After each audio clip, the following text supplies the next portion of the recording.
Hello everyone, Susie Dingle's Shadow here, and we are in the process of cleaning up the last really scary area on our property.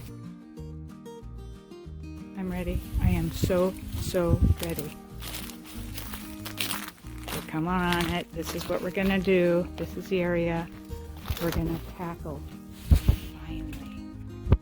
We have half of a bird bath, a PG hydrangea that needs to be helped, pruned. We have leftover compost and soil, a garbage can, a wonderful tub that I use for all kinds of things, mixing cement to preparing compost. We have a wheelbarrow, some very long metal posts that are used like 12 feet long that I use for all kinds of things. They're galvanized. We have an arbor, some actually really cool Italian chairs, and a barbecue that was given to us and we have never used.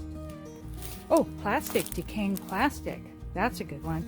And then we have some branches and all kinds of things that either need to be composted, we'll see if I have room, or sent away. Then weeding. A few blackberries. We have the stems from leftover seeding annuals. Not too many of these, but a few. All right. I'm getting excited. Let's go get my husband. Just don't have the room for it right now, so it's going to go into a bigger compost bin far away from our house.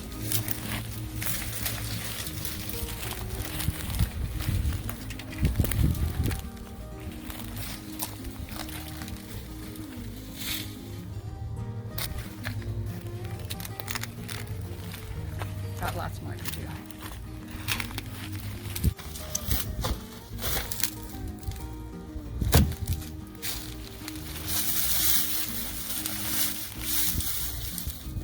Let's use the wheelbarrow for these vines. Or you know what? You know what? These fern fronds, I actually think we'll use these as mulch back here. Can you see this, Dan? Maybe you zoom in on this. This was from the clipping of the sword fern like a year and a half ago, and I was going to compost them, but I think they've done that. I think we'll use them as mulch. Okay? I love it when you leave something alone long enough that then it turns into a solution for something else. Yeah.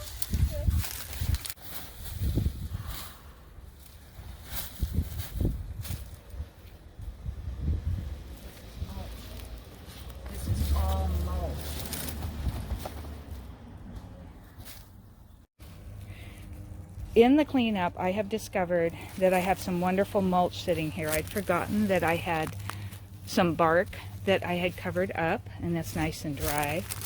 I had forgotten about a whole lot of leaf mulch in here. At one time, I had piles and piles of this. It was brought in to me as a gift, just leaves, and I used a lot of it in the garden.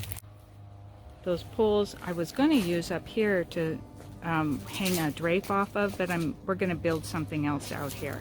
This was a fence that had a wobbly fence post, and then someone came along and just really pushed very hard on it continuously, and it caused the gate to just go wonky. And so we built out a third support. See, so that's that one, and that really helped in shoring it up and making this whole structure very sturdy again. And now we're going to turn this into some sort of a feature, maybe a cabana. I think I see a cabana in my future. Would you like a cabana, Dan, instead of a junk heap in the corner? Yeah, a cabana. Nice. But anything underneath this tree is going to get filled with sap, so... That's good. Much can collect. Okay, maybe a sap collector. Sap collector would be great. Yeah, maybe something that actually uses sap and turns it into something else. Pulling on it well because long roots.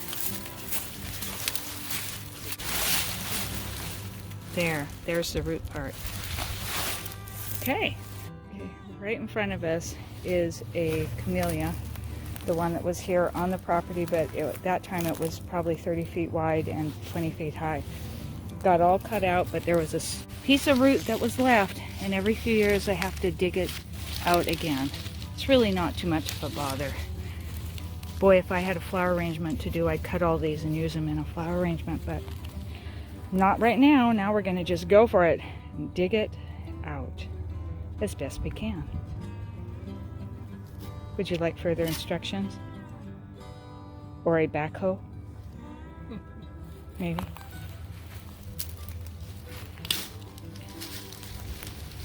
It used to be brutal. There you go, just brutal. Look, foxglove. And then bleeding hearts, all on their own. I didn't even have to plant them.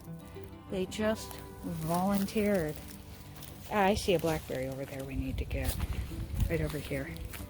And then whatever that is, can't see what that is. Let's come in maybe from the side so we don't hurt the miner's lettuce. But this is a hazelnut, right? No, it's not. What is it? I thought it was a hazel. Oh, yes, it is. Got a mixture here. We got a blackberry mixed in with a hazelnut. This is a hazelnut right here. I'm not going to replant it. They get planted all the time by the squirrels, and my job is to dig them up once the squirrels plant them, and then they sprout. So, this is the beauty of a woodland garden. You have sometimes volunteers coming in that you just love, and then there's times when you need to dig up the ones that you don't love. Sometimes you'll get, I didn't, but sometimes you'll get the actual nut on the bottom. Like with horse chestnuts, you'll get the nut at the bottom that they planted. That one did not have a hazelnut. In a woodland garden, wild type garden, it's easy for things to get planted that you don't intend. For critters like squirrels, often plant hazelnut bushes. There we are. And, oh, there it is. What do you know? The hazelnut that started the whole thing. Blackberry. There we go. Ta-da!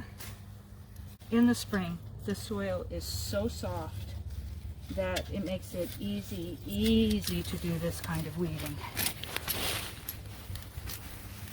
We've had so much rain in the last couple months. Okay, done with this area, moving on. Let's take a closer look at the miner's lettuce that I talk about from time to time. It isn't native to the Northwest.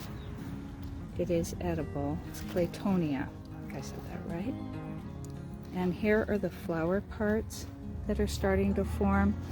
And this leaf, it may technically be a bract, perhaps, modified leaf, but I love it.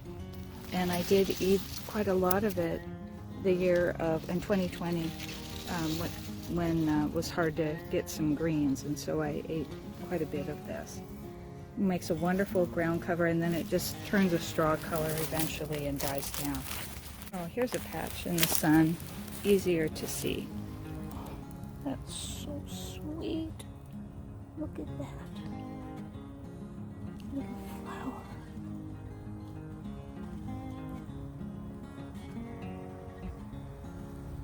They are tasty. Really tasty. Did you hear that? That's thunder. That's thunder. Oh my gosh. Let's get a move on. None too soon. Well, it took, short of 2 hours to get it to this stage. There's my compost material. Not sure what I'm going to do with that half a bird bath yet. I have some pruning to do, obviously, and more weeding. But I'm very happy so far. Just a tiny bit of concerted effort goes a long way. Oh, isn't this purple beautiful with the geranium and the hellebores? And then tomorrow, hopefully it'll still be nice and we'll be able to get the straw down onto the potato bed. But right now, all those vines, grapevines that I clipped, I threw them down on the ground and they're getting swallowed up by the plants, and so we need to get those out of there Yeah, he's working hard on that. And this is why this space underneath the fir tree is so lovely. This time of the day, those long rays of the sun come in the spring and summer especially. In the evening, the mourning doves. I hear all kinds of birds. And of course, the urban life. We're not done yet, but we're very close.